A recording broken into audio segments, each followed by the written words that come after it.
Hi, I'm Mark Bacuzzi. I'm a researcher and the co-founder of the Windbridge Research Center. And today I'd like to talk to you about the Windbridge Afterlife Acceptance and Validity Study, or WAAVS. So just a little bit of background. The mission of the Windbridge Research Center is to ease suffering around dying, death, and what comes next. And in our current age of COVID-19 and the recent pandemic, we've heard anecdotal reports about increased fear of death and increased death anxiety. Now, there's evidence to suggest that a belief in an afterlife could help alleviate that fear and anxiety. So it was our thinking that if we could have a more detailed understanding of people's beliefs in the afterlife, could that help us develop new tools and programs? So while there are many existing surveys relating to the afterlife belief, WAAVS wanted to focus on answering three specific questions. The first was, to what extent do people believe in the possibility of an afterlife? Why do they hold those beliefs? And what could cause them to change those beliefs? So I just want to go over a quick overview of the project. Today, we're going to talk about some preliminary findings. We're still doing data analysis. I expect these trends to hold up, but there could be some tweaks as we get into the data a little bit deeper. The project was reviewed by an ethics oversight board, and it was approved for use with participants in the US who are over 18 years of age and fluent in American English. This was an online self-report survey. To recruit participants, we used the Windbridge Research Center's email list, our social media outreach, and we also talked to our partner organizations who helped get the word out about the study to their email lists and social media platforms. Data collection ran from February 7th through March 24th of this year. This is a 45-day period that we pre-designated. It's our experience with running surveys that after around 45 days, new participants really drop off, even if we continue to do recruitment. So we've decided to cap these kinds of surveys at 45 days. So let's look at the structure of the survey itself. First, participants were presented with a consent form. Next, we asked optional demographics questions, which included information like age, gender identity, race, education, residence in the United States, income, and occupation. I'm not going to go into too much detail about the demographics information today. So in this next part, we wanted to start collecting data about participants' actual belief in the afterlife. So all participants were shown this statement. There's a theory that some part of our personality, consciousness, identity, or soul survives after the death of the physical body and continues to exist, at least for some period of time, in what has been termed an afterlife. Participants were then asked, please select the best answer as it relates to your belief in the afterlife as described above. You'll have an opportunity to provide more details about your thoughts in subsequent questions. Participants were then given a list of radio buttons where they could make one selection. And so they could either choose, I fully reject the idea of an afterlife, I tend not to believe in an afterlife, I don't have an opinion on the existence of an afterlife, I tend to believe that there might be an afterlife, or I fully believe in the existence of an afterlife. Now, this was an optional question, but participants that chose to skip it were brought to the exit screen, since this set of questions was actually critical in how we display future questions in the survey, and I'll get to that in a little bit. So beyond a level of belief, we also wanted to understand participants' preference about the afterlife. So to get that, we asked a question, regardless of your belief in the existence of an afterlife, what do you think about the idea of an afterlife? And they could provide feedback such as they like the idea, they were neutral, they were unsure, they dislike the idea. We're not going to go into these data today, but that'll be the future of a future. That'll be the subject of a future talk. So in the next section, we wanted to get to this why question. Why do they hold the beliefs that they do? So each participant was given an open-ended text box where they could answer the question in as much detail as they'd like. And the question was, in the box below, please explain why you hold the belief that you do about the existence of an afterlife. So for this next part of the study, we wanted to get to this question about what it would take for participants to change their belief in the afterlife. And this is where the questions from the previous section came in. So depending on how they answered those questions on their level of belief, this informed the questions that they would see in this next section.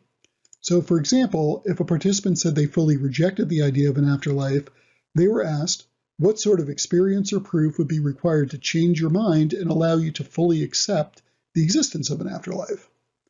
Whereas if the participant answered they fully believe in the existence of an afterlife, they would be shown a question that asked them what it would take for them to fully reject the existence of an afterlife. For those participants that were in the middle, they were actually shown both questions and given the opportunity to provide an answer to each one. Participants that had no opinion were shown an exit screen at this point. And again, these were open-ended text box questions where we encourage participants during the consent to answer these questions as fully as possible. So after that section, all the participants that moved on were asked about their other thoughts on the afterlife. So this was just a simple open-ended text box question that asked, please provide any other thoughts, feelings, ideas, or comments you might have about the existence of an afterlife. And we're not going to dig into these data today. And then finally, they were brought to the exit screen. So let's look at some preliminary findings. We ended up with 528 usable surveys. The average reported age was 57.2 years. 77% of the population identified as gender female, 22% as gender male, and the remaining 1% was evenly split between intersex, transgender, those who don't identify with any other categories or preferred not to answer. So let's look first at the category of people who identified themselves as being believers in the afterlife, who fully believe in the existence of an afterlife.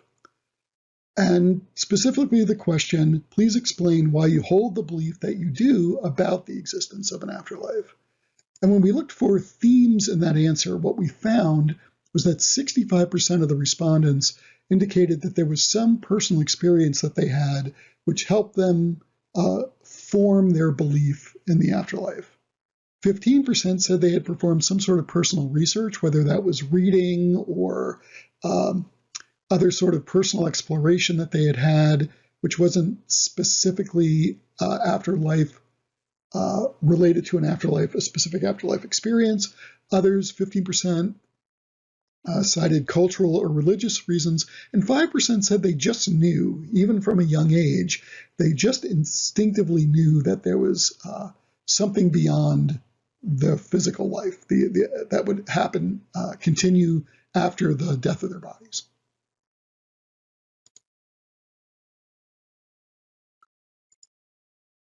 So looking at these other two parts of the population, those that fully rejected the afterlife or tend to disbelieve in the afterlife, I was curious about their responses to the question, what sorts of experiences or proof would be required to change your mind and allow you to fully accept the existence of an afterlife? So again, looking through those answers, we come up with a number of themes. 54% said they would require some type of personal experience. 23% said they didn't know what would be required to change their minds. 20% said they would require some sort of scientific consensus. So there would need to be a shift in the scientific paradigm that allowed for the afterlife to be real. And 3% flat out said there was nothing that would change their minds. So I thought this idea of not knowing was kind of interesting. So I dug into that a little bit more for this 23%. So this is a representational quote from those responses. It's hard to say, even if I were to have some kind of visitation from a spirit of a deceased person, I wouldn't be sure whether such experience would be an objective phenomena or a product of my own mind. So while personal experience could still play a role in changing some people's perspectives that were identified in this I don't know category, it might need to be coupled with some other more objective phenomena or objective evidence. So the next thing I wanted to do was further explore this idea of the role of personal experience and the need for scientific consensus and how that played out or how that demonstrated itself across all the populations in the study. And what we found is that 74% of the participants indicated that there would be some need or some role for personal experience in either forming the belief or changing their belief. And 17% said that they would require some type of scientific consensus. While still preliminary, the data from the WAAVS study may be providing us with an indication of a roadmap that might be used to bring people from fully rejecting the idea of an afterlife to believing in an afterlife. And that roadmap may take the form of direct personal experiences that are scientifically supported. So in considering all the available forms of afterlife evidence, it's currently my opinion that laboratory-based mediumship readings that contain both a quantitative and qualitative component could be the best source for these experiences. However, all this brings up another possibly more fundamental question, which is providing more evidence for the afterlife really what's needed?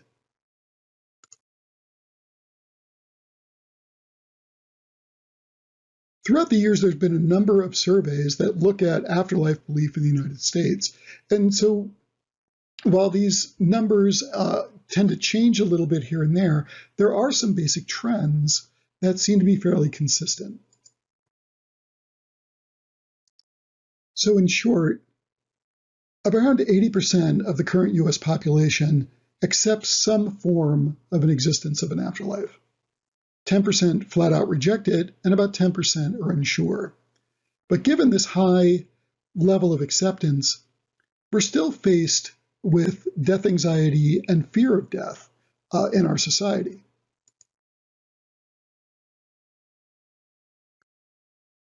In 2019, Chapman University ran its Survey of American Fears, which they asked US adults to rate their level of fear about different phenomena. What they found was that nearly 63% of the respondents said they were afraid or very afraid of someone they love dying. So why does this matter? So fear of death could negatively impact end-of-life care decisions, could result in unnecessary suffering, and could increase anxiety for both the dying and their families.